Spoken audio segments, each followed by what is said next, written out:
Assalamualaikum warahmatullahi wabarakatuh. Perkenalkan, nama saya Preti Novita Zai dengan NIM 210423331 jurusan Ilmu Administrasi Negara. Pada kesempatan ini saya akan menjelaskan mengenai 3 kasus yang terkait dengan sistem informasi pertanahan di Indonesia maupun di luar negeri.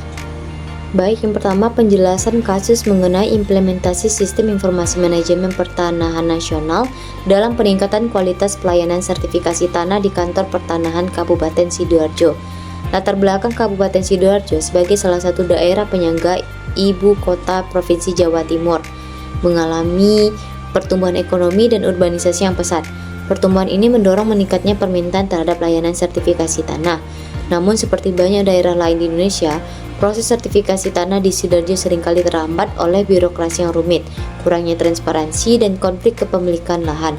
Untuk mengatasi masalah-masalah ini, pemerintah memperkenalkan sistem informasi manajemen pertanahan nasional dengan tujuan utama untuk meningkatkan efisiensi, transparansi, dan akurasi dalam administrasi pertanahan.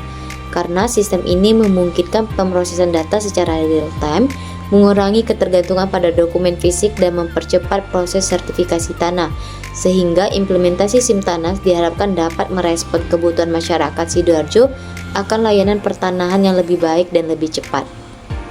Baik, analisis dan pembahasan terkait kasus ini yaitu sebelum penerapan SIM Tanah, proses sertifikasi tanah di Sidoarjo seringkali memakan waktu berminggu-minggu hingga berbulan-bulan. Dengan SIM Tanah, proses ini dapat dipangkas menjadi beberapa hari saja. Selain itu, sistem ini memfasilitasi komunikasi yang lebih baik antara kantor pertanahan dengan lembaga terkait lainnya seperti notaris dan bank yang juga terlibat dalam proses sertifikasi tanah. Dengan data yang lebih terintegrasi dan akurat, penyelesaian sengketa tanah menjadi lebih efisien.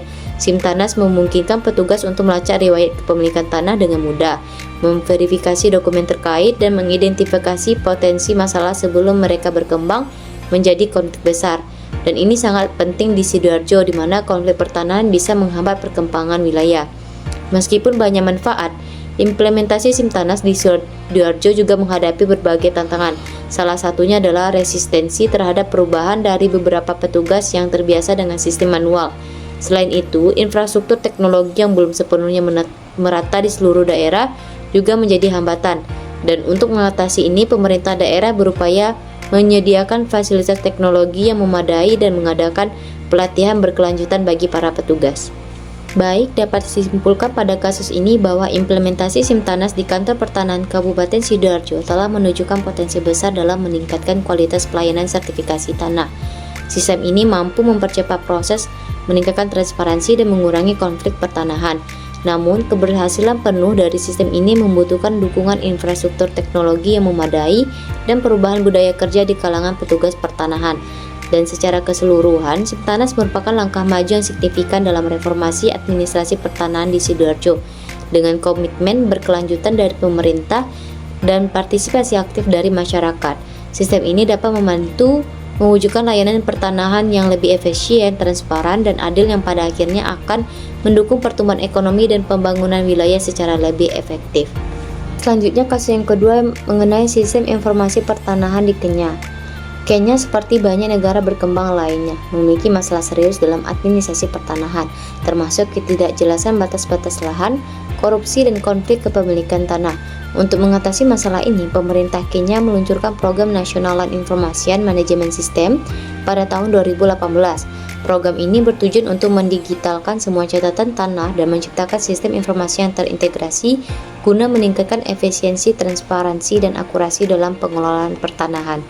Baik, selanjutnya pembahasan pada NLIMS dirancang untuk mengatasi beberapa masalah mendasar dalam pengelolaan pertanahan di Kenya. Salah satu komponen utama dari sistem ini adalah digitalisasi catatan tanah. Proses ini melibatkan pembinaan dan penyimpanan dokumen tanah dalam format digital yang kemudian diintegrasikan ke dalam database nasional. Selain itu, penggunaan teknologi GPS dan GIS membantu dalam pemetaan lahan yang lebih akurat. Sistem ini memungkinkan warga untuk mengakses informasi tanah secara online, mengurangi interaksi yang langsung dengan pejabat yang seringkali menjadi titik rawan korupsi. Selain itu, pemetaan yang akurat membantu dalam penyelesaian sengketa tanah dengan lebih cepat dan adil.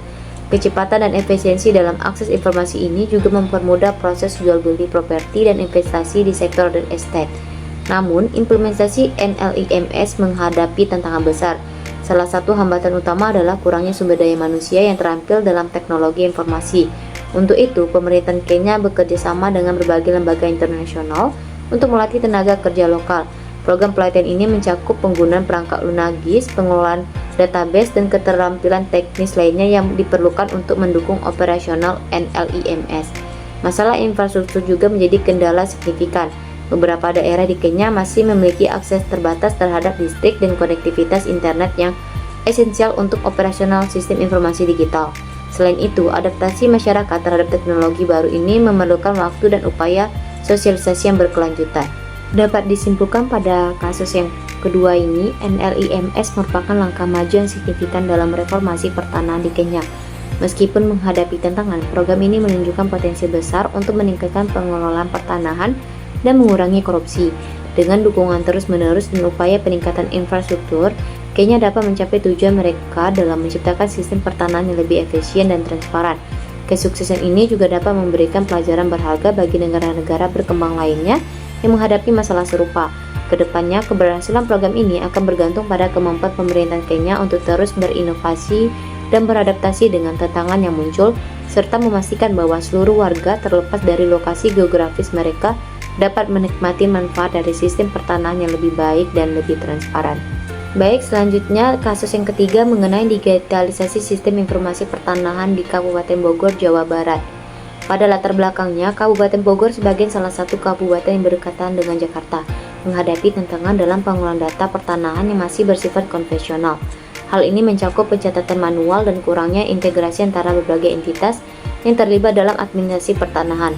Pertanahan di Kabupaten Bogor memiliki nilai strategis yang tinggi, namun seringkali menghadapi berbagai tantangan administrasi dan hukum. Proses administrasi pertanahan yang masih menggunakan metode konvensional seringkali menyebabkan kerumitan, lambatnya pelayanan, serta risiko kesalahan dan kehilangan data.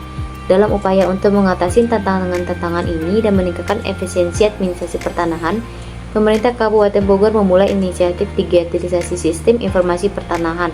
Langkah ini bertujuan untuk mengubah sistem administrasi pertanahan yang tradisional menjadi lebih modern, efisien, dan transparan. Analisis dan pembahasan pada kasus ini bahwa pemerintah Kabupaten Bogor membangun sistem informasi pertanahan terpusat yang memungkinkan akses yang mudah dan cepat terhadap informasi pertanahan bagi petugas pertanahan, masyarakat, dan pihak-pihak terkait lainnya. Sistem ini memfasilitasi pencatatan dan pemantauan transaksi pertanahan secara real-time, memungkinkan identifikasi cepat terhadap potensi sengketa, serta mempercepat proses administrasi seperti pendaftaran tanah dan perubahan kepemilikan.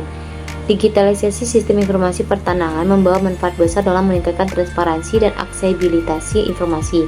Masyarakat dapat dengan mudah mengakses informasi tentang status kepemilikan tanah, batas-batas lahan, dan dokumen-dokumen pertanahan lainnya melalui portal online yang disediakan oleh pemerintah.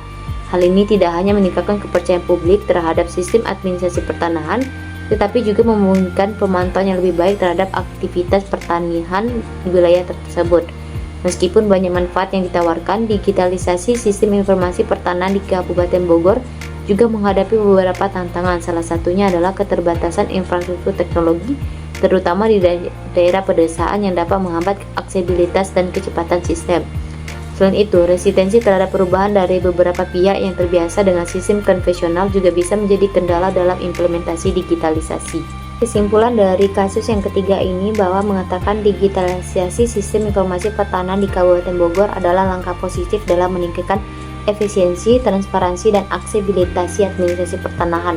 Dengan memanfaatkan teknologi informasi, pemerintah Kabupaten Bogor dapat mempercepat proses administrasi, mengurangi risiko kesalahan dan kehilangan data, serta memberikan layanan yang lebih baik kepada masyarakat. Namun, keberhasilan jangka panjang dari digitalisasi ini akan bergantung pada komitmen pemerintah untuk memperbaiki infrastruktur teknologi dan memberikan pelatihan yang memadai kepada petugas dan staf terkait. Dengan dukungan yang berkelanjutan, digitalisasi sistem informasi pertanahan di Kabupaten Bogor memiliki potensi untuk menjadi model bagi daerah-daerah lain dalam meningkatkan efisiensi dan transparansi administrasi pertanahan. Baik, itu saja paparan yang bisa saya jelaskan pada video kali ini mengenai 3 kasus yang terkait sistem informasi pertanahan di Indonesia maupun di luar negeri.